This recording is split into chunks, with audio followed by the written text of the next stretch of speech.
કયો દીકરો કે દીકરી માતાપિતા પહેલા મૃત્યુ પામે છે? પ્રિય શ્રોતાઓ, આપણે ઘણીવાર એવી ઘટનાઓ જોતા અને સાંભળીએ છીએ કે એક પિતા તેના યુવાન પુત્રની સામે મૃત્યુ પામે છે. એક પુત્રએ તેના માતાપિતાને એટલું દુઃખ પહોંચાડ્યું છે કે કદાચ કોઈ દુશ્મન પણ આટલું દુઃખ ન આપી શકે. આવું કેમ થાય છે? ચાલો આ વાર્તા દ્વારા જાણીએ કેમ પિતા પહેલા પુત્ર મૃત્યુ પામે છે. એક સમયે હિમાલય પર્વતની ટોચ પર પક્ષીઓનો મોટો મેળાવડો હતો અને તે બધા પક્ષીઓ એકબીજાની વચ્ચે કોઈને કોઈ જ્ઞાનની ચર્ચા કરી રહ્યા હતા.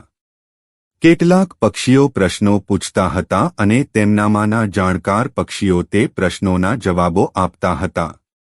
જ્યારે જ્ઞાનની ચર્ચા થઈ રહી હતી ત્યારે એક પ્રશ્ન ઊભો થયો જેણે તમામ પક્ષીઓને આશ્ચર્યમાં મૂકી દીધા. અને તે પ્રશ્ન હતો કે શા માટે કેટલાક પુત્રો નશ્વર દુનિયામાં તેમના પિતાની પહેલા મૃત્યુ પામે છે અને શા માટે કેટલાક પુત્રો તેમના માતાપિતાને ભયંકર પીડા આપે છે. આવું કેમ થાય છે? જ્યારે તેનો યુવાન પુત્ર તેની નજર સામે મૃત્યુ પામે છે ત્યારે પિતાને કેટલું દુઃખ થતું હશે? એવું હોવું જોઈએ કે પિતાનું પહેલા મૃત્યુ થાય અને પુત્ર પિતાના અંતિમ સંસ્કાર કરે. પરંતુ કેટલીકવાર કેટલાક કમનસીબ પિતાએ પોતાના પુત્રોના અંતિમ સંસ્કાર પોતાના હાથે કરવા પડે છે. આવી સ્થિતિમાં એક પિતા જીવતા જીવતા મૃત્યુ સમાન પીડા સહન કરે છે. ઘણી વખત કેટલાક પુત્રો તેમના માતાપિતા સાથે દુશ્મનો જેવો વ્યવહાર કરે છે અને તેઓ તેમની કાળજી લેતા નથી. તેમને એકલા છોડી દો. પ્રિય શ્રોતાઓ, બધા પક્ષીઓમાં આ જ ચર્ચા ચાલી રહી હતી. આવું શા માટે થાય છે તે કોઈ સમજી શક્યું નહીં. વિષય ખૂબ જ મહત્વપૂર્ણ હતો. ત્યારે તે સભામાં રાજા પક્ષી ગરુડ આવે છે. પક્ષીઓના રાજા ગરુડ વૃદ્ધ ગીધના રૂપમાં આવે છે અને એક જગ્યાએ બેસે છે. બધા પંખીઓએ ઊભા થઈને તેમનું અભિવાદન કર્યું. ગરુડજી કહેવા લાગ્યા કે પંખીઓ, તમારી વચ્ચે શું ચર્ચા ચાલે છે? તમે આટલા મૂંઝવણમાં છો શું? ત્યારે એક પક્ષી ઊભું થાય છે અને કહે છે, ગીધ રાજા, આજે આપણે જે વાર્તાલાપ કરી રહ્યા છીએ તે જાણવા માંગીએ છીએ કે પુત્ર પિતાની પહેલા કેમ મરી જાય છે. તો પક્ષી રાજા ગરુડે કહ્યું કે સનાતન ધર્મશાસ્ત્રો અનુસાર તમારું આ જીવન પાછલા જન્મ પર આધારિત છે અને એવું જરૂરી નથી કે આખું જીવન પાછલા જન્મ પર આધારિત હોય. પણ જો આપણા પાછલા જન્મના કેટલાક હિસાબ બાકી હોય તો આપણે આ જન્મમાં પૂરા કરવાના છે. પ્રિય શ્રોતાઓ, સૌપ્રથમ આપણે એ સમજવું પડશે કે આપણી ક્રિયાઓ આપણો માર્ગ નિર્ધારિત કરે છે, એટલે કે તમારા દ્વારા કરવામાં આવેલી ક્રિયાઓ તમારું ભવિષ્ય નક્કી કરે છે. ગરુડ કહે છે, પક્ષીઓનું કર્મ ભવિષ્ય નક્કી કરે છે અને 4 પ્રકારના કર્મ છે. નંબર 1 સંચિત કર્મ, નંબર 2 પ્રારબ્ધ કર્મ, નંબર 3 આવનાર કર્મ અને નંબર 4 વર્તમાન કર્મ. આ 4 ક્રિયાઓ અલગ અલગ પરિણામો આપે છે. સંચિત કર્મો આપણા આગલા જન્મમાં આપણી સાથે જ રહે છે અને ક્યારેક તે કર્મોનું પરિણામ દુઃખ અને સુખ સ્વરૂપે ભોગવવું પડે છે. મૃત્યુ પછી ભૌતિક શરીર નાશ પામે છે પરંતુ સૂક્ષ્મ શરીર આગલા જન્મ સુધી આત્મા સાથે જોડાયેલું રહે છે. અને આપણા સગા સંબંધીઓ પણ આપણા સગા છે. એ બધા કોઈને કોઈ કારણસર આપણી સાથે આવે છે. ક્યારેક કોઈ જન્મે તો ક્યારેક બીજા જન્મમાં. એ બધા આપણા કર્મનો હિસાબ પતાવવા માટે જુદા જુદા રૂપમાં આવતા રહે છે. વૃદ્ધ ગીધની વાત સાંભળીને બધા પંખીઓ કહેવા લાગ્યા, બર્ડ સિક્રેટ, તમારી આ વાત અમારી સમજની બહાર છે. અમને થોડી સરળ ભાષામાં સમજાવો. તેથી પક્ષીઓએ રહસ્યો કહેવાનું શરૂ કર્યું છે. હું તમને એક અદ્ભુત અને રહસ્યમય વાર્તા કહું છું, તે ધ્યાનથી સાંભળો. આ વાર્તા દ્વારા તમને જવાબ મળશે કે પિતાની પહેલા પુત્ર કેમ મરી જાય છે. બધા પક્ષીઓ શાંતિથી બેસી જાય છે અને પક્ષી રાજા ગરુડા વાર્તા કહેવાનું શરૂ કરે છે. ગરુડ પંખીઓ કહેવા માંડે છે, એક ગામમાં એક ખેડૂત રહેતો હતો. તેમના પરિવારમાં તેમની પત્ની અને એક પુત્ર હતો. થોડા વર્ષો પછી ખેડૂતની પત્ની મૃત્યુ પામે છે. જ્યારે ખેડૂતની પત્નીનું અવસાન થયું ત્યારે છોકરો માત્ર 10 વર્ષનો હતો અને ખેડૂતે બીજા લગ્ન કર્યા. તે પછી ખેડૂતની બીજી પત્નીને પુત્રનો જન્મ પણ થાય છે. યોગાનુયોગ ખેડૂતની બીજી પત્નીનું પણ અવસાન થાય છે. પછી ખેડૂત તેના 2 પુત્રો સાથે એકલો રહેવા લાગે છે. થોડા સમય પછી ખેડૂતને એક મોટો પુત્ર થયો જે તેની અગાઉની પત્નીને થયો હતો.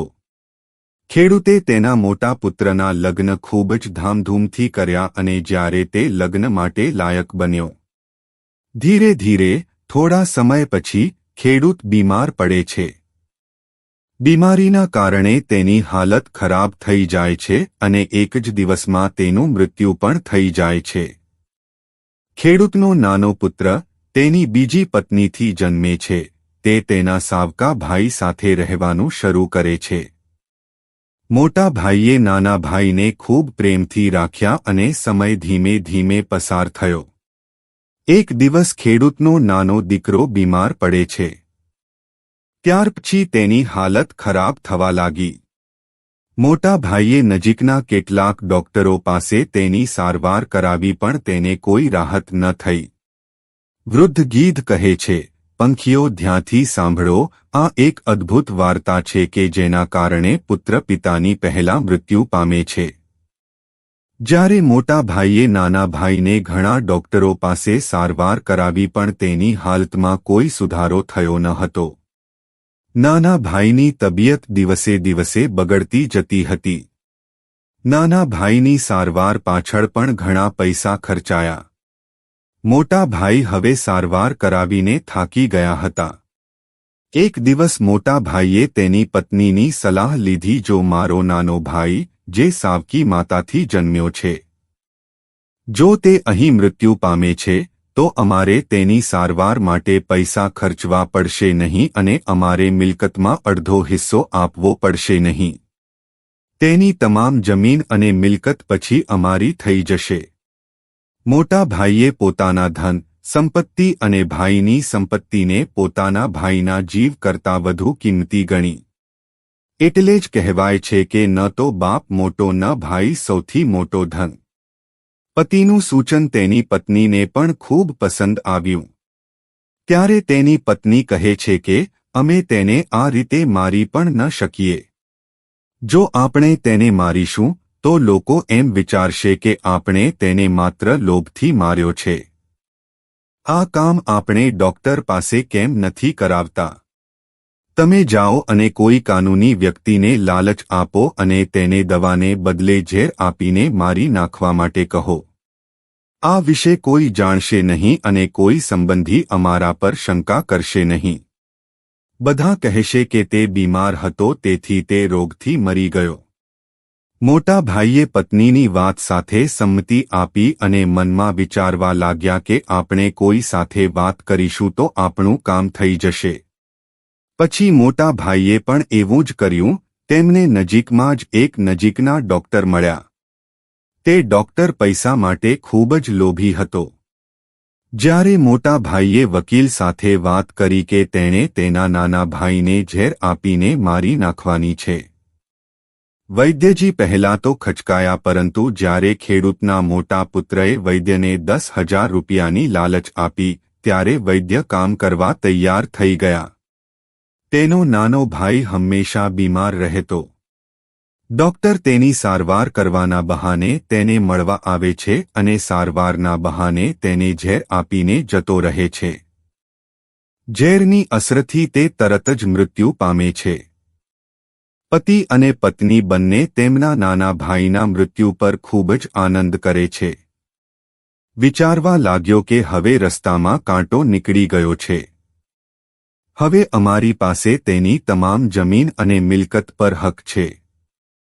તે બંને ખૂબ જ ખુશ છે અને યાદ રાખો ભક્તો, તે સુખ બીજાના દુઃખ પર આધારિત છે. જે સંપત્તિ અન્યની હિંસા કરીને કમાય છે તે સંપત્તિ તમને ક્યારે સુખ આપી શકતી નથી. અને જેઓ દુઃખ આપીને સુખ મેળવવા ઈચ્છે છે તેમને એક દિવસ ભયંકર દુઃખ આવે છે.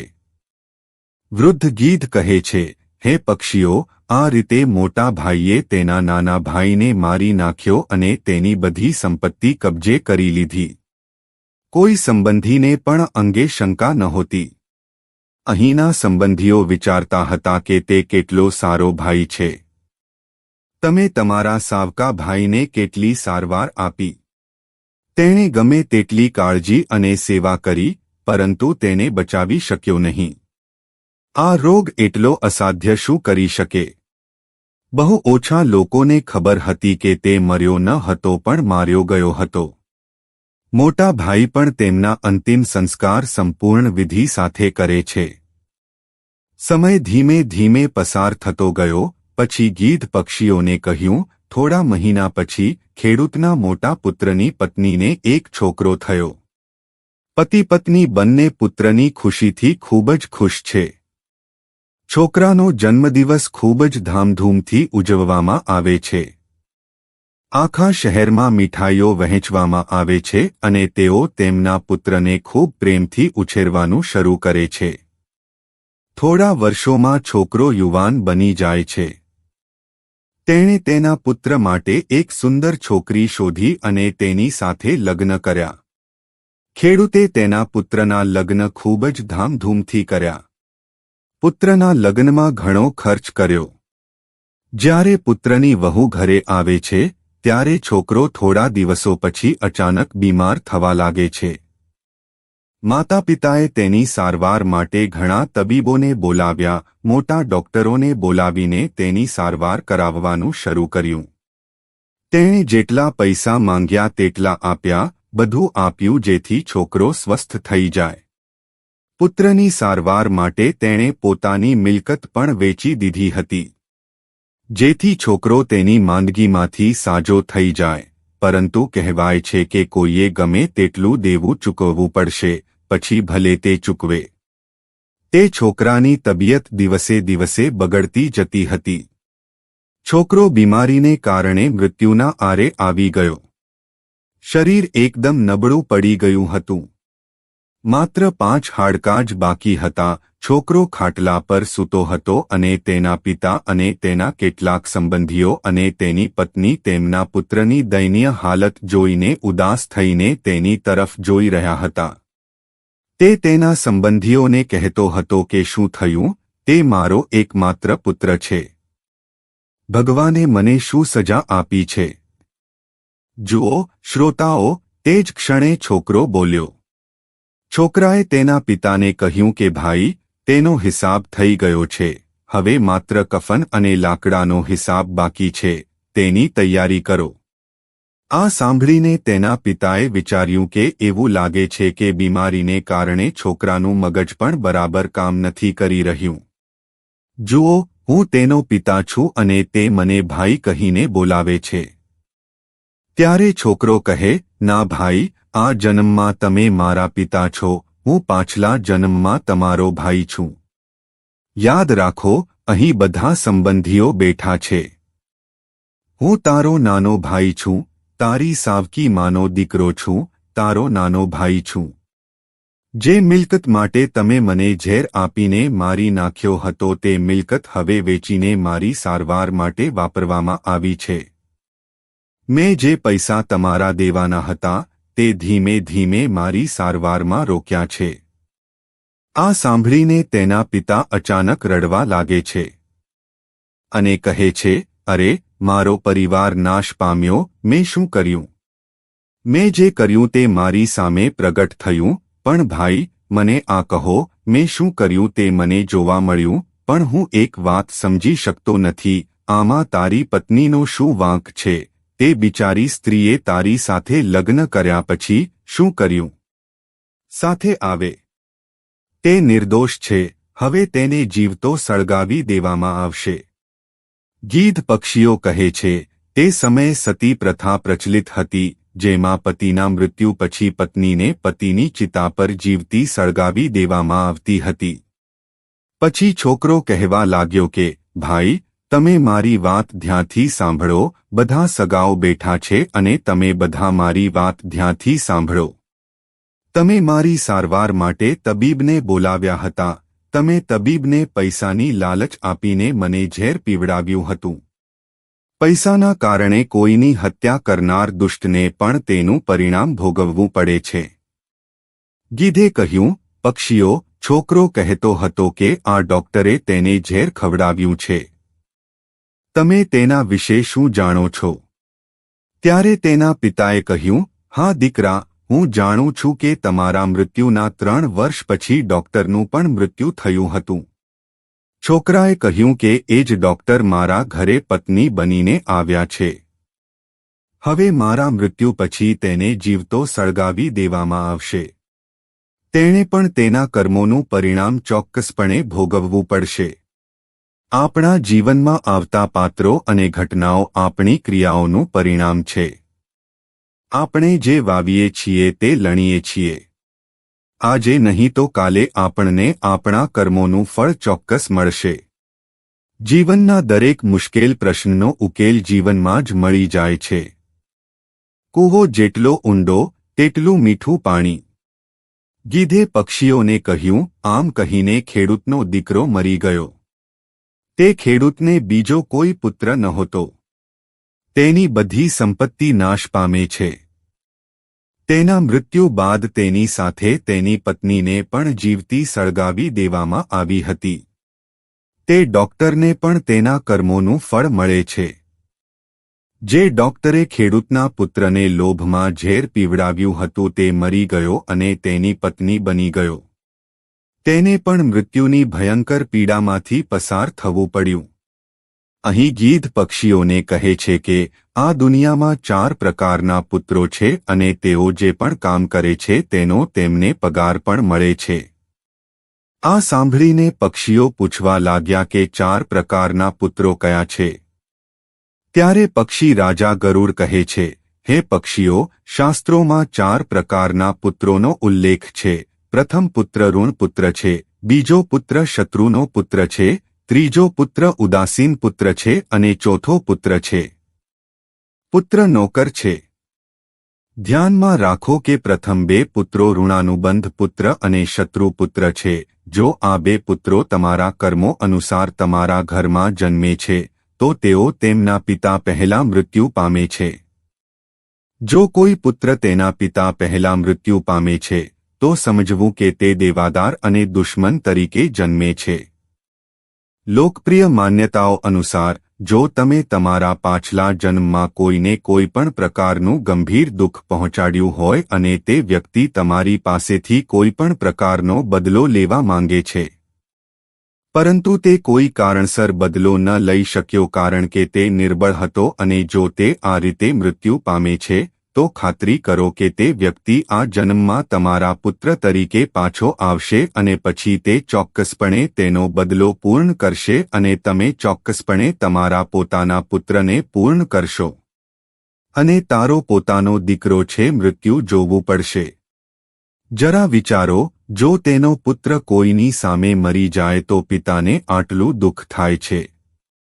મતલબ કે જો તમારો દીકરો તમને મૃત્યુની જેમ કષ્ટ આપી રહ્યો છે તો સમજવું કે તે તમારા આગલા જન્મનો દુશ્મન બની શકે છે. અથવા તે વ્યક્તિ એવી વ્યક્તિ હોઈ શકે છે જેણે ક્યારેય તમને મૃત્યુ જેવી પીડા આપી હોય. આવા બાળકો તમારા જીવનને દરેક રીતે દુઃખોથી ભરી દે છે. તમારું જીવન નરક બનાવે છે. આવા બાળકો તમને મારી નાખે છે, અત્યાચાર કરે છે, દુષ્કર્મો દ્વારા તમારી સંપત્તિનો નાશ કરે છે અને તમને એક દિવસ ભીખ માંગવા મજબૂર કરે છે. તો પક્ષીઓ પિતાની આગળ આ રીતે મૃત્યુ પામે છે તે જ 2 પુત્રો જે દેવા અને દુશ્મન છે. પોતાના કર્મોનો હિસાબ પૂરો કરવા તેઓ અહીં આવીને જન્મ લે છે. ભગવાન શ્રીકૃષ્ણે ગીતામાં અર્જુનને સ્પષ્ટ કહ્યું છે કે હે અર્જુન, આ જગતમાં વિજયો છે તે બધા અગાઉના કર્મો પ્રમાણે પ્રાપ્ત થાય છે. આ મહાભારતમાં જીતીને તમે તમારા સંબંધીઓને પણ જુઓ છો. આ બધું તમારો અને તેના પિતાનો હિસાબ છે. હે અર્જુન, જ્યારે તું તારા આગલા જન્મમાં ધર્મનો પુત્ર હતો અને હું તારો મોટો ભાઈ નારાયણ હતો અને તું મારો નાનો અનુજ હતો. તે સમયે તમે આ દુર્યોધનને હરાવ્યો હતો. તે સમયે દુર્યોધને પરાજયનો બદલો લેવા પ્રતિજ્ઞા લીધી હતી. હે અર્જુન, જ્યારે પણ તું મારી સામે આવશ ત્યારે હું તારી સામે બદલો લઈશ. અર્જુનને તેના કર્મનું ફળ ભોગવવું પડે છે. જીસસ પર જેની લોન છે તે 100 જન્મ પછી પણ ચૂકવે છે. અને આ જ વાત ભગવાન શ્રી કૃષ્ણએ ઉગ્રતાથી કહી હતી. આ મહાભારત કાળની વાત છે. મહાભારતનું ભીષણ યુદ્ધ સમાપ્ત થઈ ગયું હતું. જ્યારે વિજેતા પાંડવ ભીષ્મના આશીર્વાદ સાથે શ્રી કૃષ્ણ શર્મશૈયામાં પાછા ફરવા લાગ્યા ત્યારે દાદાએ શ્રી કૃષ્ણને પોતાની પાસે બોલાવ્યા. જ્યારે કૃષ્ણ નજીક આવ્યા ત્યારે પિતામહ ભીષ્મે તેમને પૂછ્યું, મધુસૂદન, મારા કર્મોને લીધે હું આ તીરથી બનેલા પલંગ પર અસહાય દુઃખ સહન કરી રહ્યો છું. શ્રી કૃષ્ણ હસ્યા અને પૂછ્યું કે શું તમને તમારા પાછલા જન્મના કાર્યો યાદ છે? પિતામહે કહ્યું, મને છેલ્લા 100 જન્મો યાદ છે અને મેં તેમાં ક્યારેય કંઈ ખરાબ કર્યું નથી. શ્રી કૃષ્ણ તેની સાથે સંમત થયા અને કહ્યું, તે સાચું છે કે તમે 100 જન્મોમાં આવું કંઈ કર્યું નથી.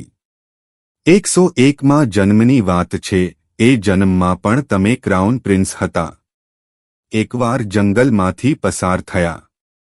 એક ઝાડ નીચે થોડી વાર આરામ કર્યા પછી તમે ચાલવા લાગ્યા તો એક કારકાંટા એટલે કે કેટલાય પગવાળો કીડો તમારા ઘોડાના ગળા પર પડ્યો. તમે તેને તમારા તીરથી ઉપાડ્યો અને પાછળની તરફ ફેંકી દીધો. કારકાંટા આલુની પીઠ પર પડી. તેની પીઠમાં આલુના કાંટા પડી ગયા. બિચારા કરકંટાએ કાંટામાંથી બહાર નીકળવાનો જેટલો પ્રયત્ન કર્યો, કાંટાઓએ તેને તેટલું જ નુકસાન પહોંચાડ્યું હશે. કરકંટા એ જ રાજ્યમાં ઘણા દિવસો સુધી બચી ગયો. તેની વેદના તમારા નામે નોંધવામાં આવી હતી, પરંતુ તમારા પુણ્ય કાર્યો એટલા મજબૂત હતા કે તે પાપમાં પરિણમી શક્યા નહીં. આ સાંભળીને શ્રીકૃષ્ણ ભગવાને શ્રીકૃષ્ણને કહ્યું, તો આજે કેમ? પિતામહના આ પ્રશ્ન પર શ્રી કૃષ્ણએ તેમને કહ્યું, જ્યારે દ્રૌપદી દુર્યોધનની સભામાં ફાડી રહી હતી ત્યારે તમે તેને બચાવી શક્યા. આટલું કરવા છતાં તમે દુર્યોધનને રોકવાનો પ્રયાસ કર્યો નહીં. તેનાથી તમારા બધા પુણ્ય ઘટી ગયા અને 101 જન્મના આ પાપમાં પરિણમવાનો મોકો મળ્યો. જ્યારે આપણે જન્મ લઈએ છીએ અથવા જ્યારે આપણે ગર્ભમાં રહીએ છીએ ત્યારે આપણે તે ભગવાનને પ્રાર્થના કરીએ છીએ કે તે આ સમયે આપણને આ પુનર્જન્મના બંધનમાંથી મુક્ત કરે. આ વખતે જન્મ લીધા પછી આપણે સારા કાર્યો કરીશું, પરંતુ જન્મ લીધા પછી આપણે તે વસ્તુઓ ભૂલી જઈએ છીએ. મોહ માયાના નિયંત્રણમાં છે. કર્મનું ફળ કોઈને કોઈ સમયે મળે છે. તેથી પૃથ્વી પર રહેતા દરેક જીવ અને પ્રાણીએ કર્મનું ફળ ભોગવવું જ પડે છે અને તે કર્મ પ્રમાણે જ જન્મ લે છે. પ્રાણી દ્વારા ક્યારેય સતાવશો નહીં, ભલે તે નાનો કીડો હોય. આ સંસારમાં 4 પ્રકારના પુત્રોમાંથી 4 પુત્રો છે જે 2 પ્રકારના પુત્ર છે, ઋણ અને શત્રુ પુત્ર, જેના આપણે ઋણી છીએ. જો આપણે કોઈની લોન ખાધી હોય અથવા કોઈના પૈસા લીધા હોય અને જો તે પૈસા પાછા ન આપે તો અમારે તે પૈસા ચૂકવવા પડશે. જો તમે આ જન્મમાં ચૂકવણી કરો તો તે ખૂબ સારું છે અને જો તે બીજા જન્મમાં જશે તો તમને સમાન દુઃખ મળશે. તે પુત્ર તરીકે જન્મશે અથવા ભાઈ તરીકે જન્મશે અથવા તમારી પ્રિયતમા સંબંધી તરીકે જન્મશે અથવા તમે ગધેડો બનશો અથવા બળદ બનશો અથવા કૂતરો બનશો અને કોઈ ક્યાં બીજા સ્વરૂપે તમે તે પૈસાને તે પૈસા કમાવો, ચૂકવણી કરશે, તમારે ચોક્કસપણે લોન ચૂકવવી પડશે. આ સનાતન નિયમ છે, આ પ્રકૃતિનો નિયમ છે. દરેક ક્રિયાની પ્રતિક્રિયા હોય છે અને જે બીજા પ્રકારનો પુત્ર છે, દુશ્મન પુત્ર છે, તે પણ તમારી પાસેથી વેર છોડશે નહીં. તમારી પાસે કોઈ ગરીબ છે, કોઈ નબળો છે અને તમે શક્તિશાળી છો, તમે તેના પર તમારી શક્તિનો ઉપયોગ કરો છો, તેને મૃત્યુની જેમ ત્રાસ આપો, તો આ ત્રાસ તેના આત્માને સહન કરશે, તે પણ તમને તે જ મળશે. જ્યારે તમે એક મેળવો છો ત્યારે તમે સમાન ઉગ્ર છો. તક યાતના આપશે અને તમને તે ત્રાસથી દુઃખ થશે. ભલે તે પિતા તરીકે આપે કે પત્ની તરીકે આપે. આ રીતે પ્રથમ પુત્રોના 2 પુત્રો પિતા પહેલા મૃત્યુ પામે છે અને બાકીના 2 પુત્રો ઉદાસીન અને નોકર છે. તે તેના પિતા પછી મૃત્યુ પામે છે. આ એવા પુત્રો છે જે તમારી ખૂબ સેવા કરે છે કારણ કે તમે તમારા પાછલા જન્મમાં સારા કાર્યો કર્યા હતા. એટલે કે જો પિતા પુત્રોના મૃત્યુને જોતા નથી તો આપણે હંમેશા ધ્યાન રાખવું જોઈએ કે આપણે કોઈનું ઉધાર કે ઉપકાર ન કરીએ. જો લેવામાં આવે તો તેને પરત કરો. બીજું, કોઈએ કોઈને એટલું હેરાન ન કરવું જોઈએ કે તે આપણા કરતા નબળો છે અને આપણે તેને મૃત્યુની જેમ ત્રાસ આપીએ છીએ, તેથી તે પણ તક મળતા જ તમારો હિસાબ ચૂકવવા ચોક્કસ આવશે. હવે તમે સમજી જ ગયા હશો કે કયા પુત્રો પિતા પહેલા મરી જાય છે અને કયા પુત્રો માતાપિતાને દુઃખ આપવા આવે છે. ભક્તો ગણો તો સાદી વાત છે. જો આપણે કોઈના પર કરીએ, મુશ્કેલીમાં તેને મદદ કરીએ, ગરીબીમાં, લાચારીમાં તેને પૈસાથી મદદ કરીએ કે મદદ કરીએ તો સમજવું કે તમે તમારા પ્રિયજનોની સંખ્યા વધારી રહ્યા છો કે પુણ્યકર્મ, અને તે મિત્ર મુશ્કેલ સમયમાં તમારી સાથે ચોક્કસ ઊભો રહેશે. અને જો આપણે કોઈની સાથે ખરાબ કરીએ તો દુશ્મનોની સંખ્યા વધારીએ છીએ, જે આજે નહીં તો કાલે કોઈને કોઈ સ્વરૂપે ચૂકવવું પડશે. જય શ્રી કૃષ્ણ. જો તમને વિડિયો પસંદ આવ્યો હોય તો અમારી ચેનલને લાઇક કરો અને સબસ્ક્રાઇબ કરો. આભાર.